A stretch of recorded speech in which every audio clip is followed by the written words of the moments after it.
everyone, welcome back to my channel. Happy Wednesday. I hope you all enjoyed a happy weekend. For today's project, we are heading back to the Dollar Tree to get some supplies to make some beautiful personalized home decor. So I got my frame for this project in the craft section, and I got the other elements that I'm going to be using in the decoration area, the holiday section, along with some bits and pieces from my stash. So if you enjoy making your own holiday home decor, stick with me and we will make this together. Okay, so before we get started on assembling our project, I did want to share with you the two elements that we're working with. I did share these in a previous Dollar Tree haul, and so I'm just getting around to using them finally. Now I've got the easel chalk board that is sold in the crafting section, and then I did find this very sweet little ornament in the holiday area where they have all the decorations. And so what I did was I broke that ornament down into separate elements. There is this really cute buffalo plaid joy, and it's kind of on a particle board, but it makes it a little bit more homespun, I think. And originally there was also some rope that you would hang it with, so I took that off. There was a arrangement on the top already. It was kind of sparse, and I think it would be nice if it were filled in a little bit better. So originally it did have the greenery and some dimensional pine cones, and then some berries as well, these little berries. So I did want to hang on to those to use them in my finished project. So I kind of took that all apart, and I want to show you how I am going to be working with the frame. So originally this comes just in a bare wood, and it has that really nice back. So I think you could either use this on a shelf. It would be nice, you know, as part of a decor display. You could also add some trim to the top so you could hang it. It's not that big. You could easily incorporate it into your tree ornaments, and I think that would be really special. But the first thing you want to do is treat this frame, and so I put on 2 coats of just plain old flat Deco Art Americana white, and I went ahead and covered the whole front and back. Ideally it would be nice to be able to cover this portion as well, but with this kind of easel, I didn't want to try and cut paper, but I did paint the back, so that is at least done. And of course I would take off the UPC sticker. This took 2 coats because it's so porous. It really soaked up all that paint pretty quickly. And so you can see the difference now in the background as well. This is chalkboard, but it's really shiny and very smooth and even. I did try to put some chalk on the front of it. I just have, you know, my little stick of chalk here, but it was so shiny that most of it just came back off, and I was not satisfied with that. So I cut a piece of just charcoal linen-y cardstock. This has a little texture to it, so when I rubbed my chalk over it, I was able to get the chalk captured within that texture.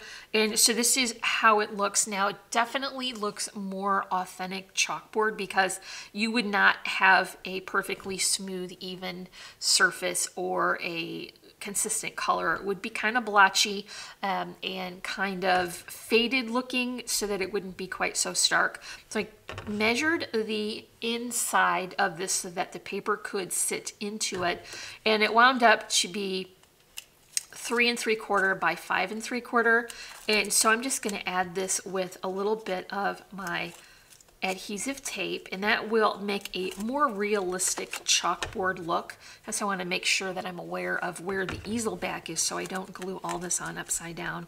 And that just goes right in there to finish off the background. If you enjoy a more weathered look, I think you could also dry brush some gray flat acrylic paint and then just rub it off so that it would be a little bit more vintagey looking. Okay, so the first thing I want to do is add my ornament back in, because I want to be very careful to make sure that I don't cover up too much of it. A little bit will be covered in the layering process, but I want to make sure that it definitely reads as the word it is. So even though this is pretty thick, it's particle board after all. I decided to add some foam spacers again, just to add a little bit more dimension. And so I'll just be very careful to center this. This was fairly fortunate. I think that it fits almost perfectly. It looks very intentional, even though I just pulled the separate pieces and they worked without too much effort. So I just put that a little bit lower than the top and then centered right to left, and give that a little bit of pressure so that it will be firmly attached. Okay, so typically I would like to bring down a finished arrangement so that you guys could see how it looks all together. And you guys often ask me how the arrangements go together. So I'm gonna go ahead and build that while I am filming so that you can see how these different components come together. So I just wanna lay in a couple of these pieces to start out with so I can see how this needs to lay out and make sure that I've not left any very fragile bits hanging off and that it's all kind of contained in the space. So I'm going to start out with some of these beautiful mulberry craft flowers. I picked these up from Really Reasonable Ribbon. They have a beautiful selection for the holidays.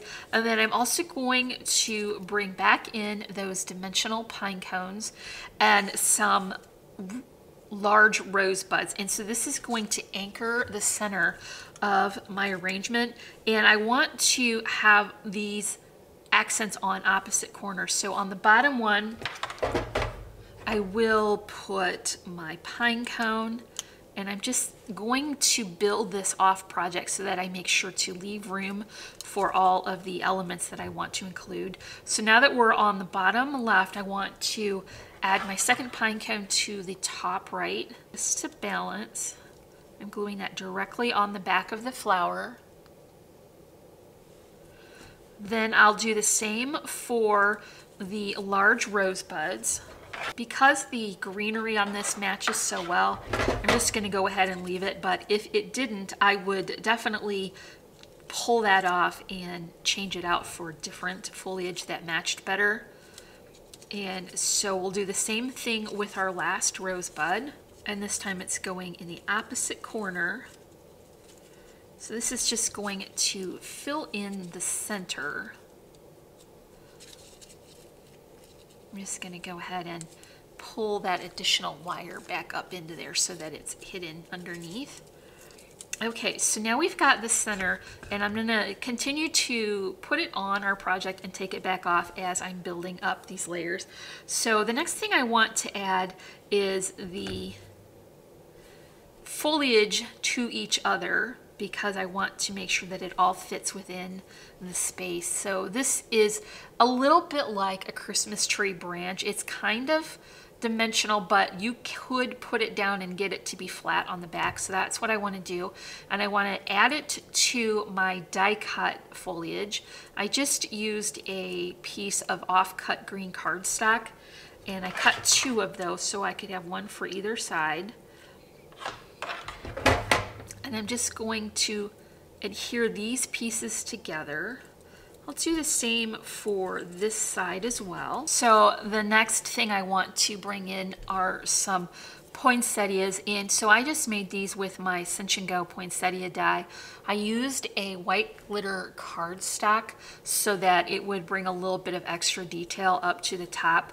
And I also want to add a couple of rosebuds to either side.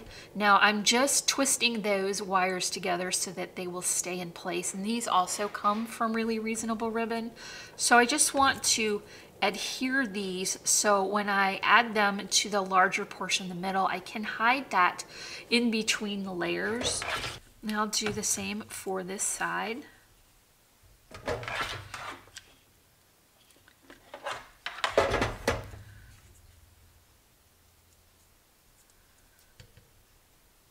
So I'll set these in and see how that takes up the amount of space that I have.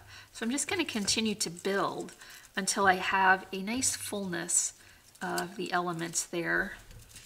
This is going to look a little poofy until I get it all permanently glued down. So I've got a couple of extra elements here that did not come with the original ornament when I cut it apart. And these are some little berries on some glittery foliage. This was also from the Dollar Tree. I just took apart the elements and then reattached them because they're quite bulky, but I wanted the background to be flat. So I pulled them all apart and then added it back together so that I could glue the flat back into our arrangement. And so I'm also going to be adding the final little berry stems here as well. So I think what I want to do is offset these like I did the pine cones. So we have one that's kind of more on the top and one that's kind of more on the bottom.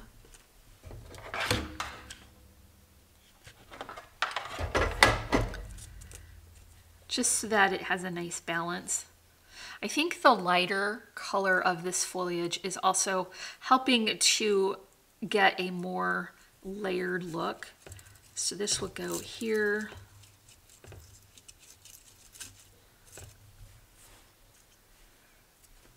And then I'm also going to add my berry stems.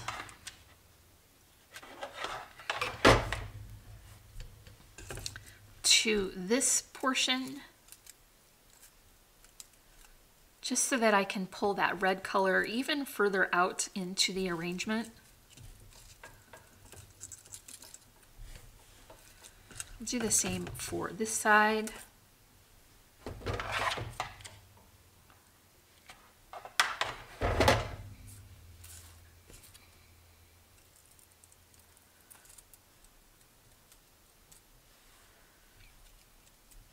Okay, so I know that this one is on the top, so I'm going to put this one closer to the bottom.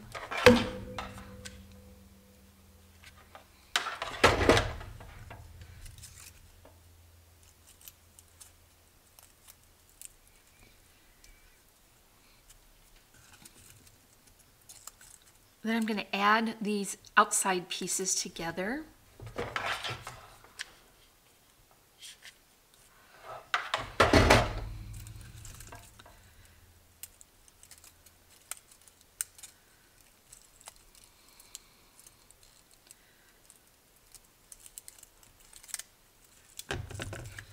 You can see how as I'm adding all the pieces together, they're kind of coming together in a smaller footprint. So this is a good idea why you want to map out where all of your elements should be going so that you keep them lined up as you're working along.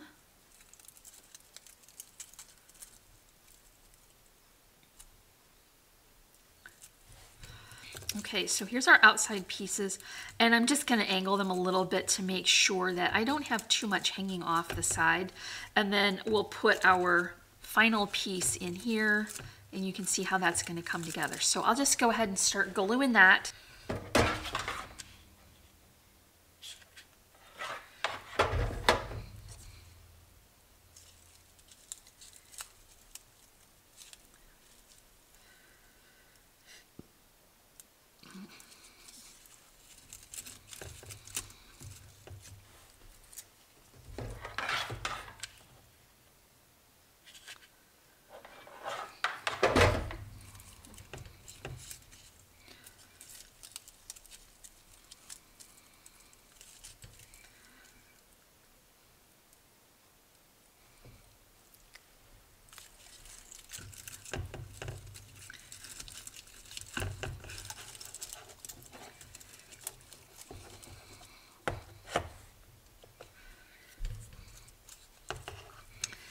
Okay, now that I have them joined together, I can add them to my frame, and I'm going to put a really generous amount of glue on here because there's just lots of little bits that I want to make sure to get captured in the adhesive. And this is also fairly heavy, so I want to make sure that it is well secured. So I'm going to pull this a little bit closer so I can see over top of it and get it centered as best I can.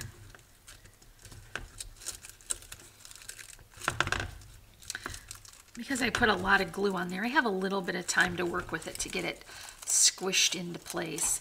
Oh, I really think that's quite nice. So now I'm thinking, while I have that additional stem of greenery and berries, I can just go ahead and fill in a couple little spaces that may look a little bit sparse. So I got an extra piece cut here, and I'm just going to add that behind so that it will fill in that gap. Definitely want to be using hot glue for this because of the glitter element on this foliage. It will not definitely stick to like a Tombow. That would definitely not work. Okay, so I got that filled in. Maybe I want to put one more up here. This is going to cause a great amount of glitter to go everywhere, but I think it's worth it for the final effect.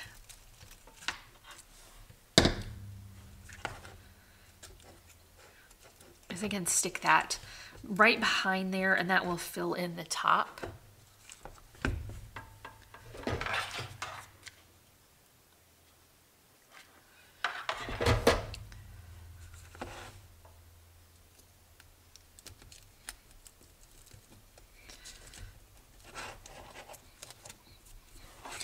Okay, now we've got the frame finished. A good place to decide if you want it to stand up as an easel or add trim, so that you could do that now.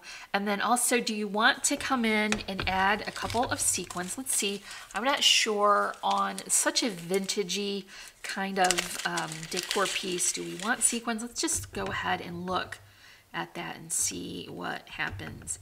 Yep, I think that we do want to put a couple of sequins on there, so let's go ahead and do that.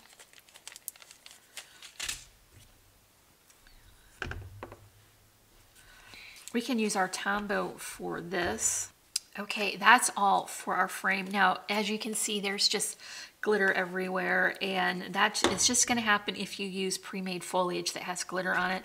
But there's quite a lot left here, so I can continue to work on other projects and just kind of pull off the pieces as I need them. We also have this stem with white on the top, looks like little snowballs, so that is another option if you liked that. I think you could also create a frame like this with some of the flowers that they have in store. Just go ahead and find ones that you think will match the tone and the size of your project, and you could probably go ahead and get all of the elements that you need right from the Dollar Tree. Okay, so that is all for our Dollar Tree home decor. If you enjoyed this video, make sure you give me a comment and a big thumbs up. Remember, you can find links for all our social media sites in the description below. And if you're not already, I would love for you to subscribe. As always, I'm wishing you a happy and productive day, and thank you so much for watching. Bye.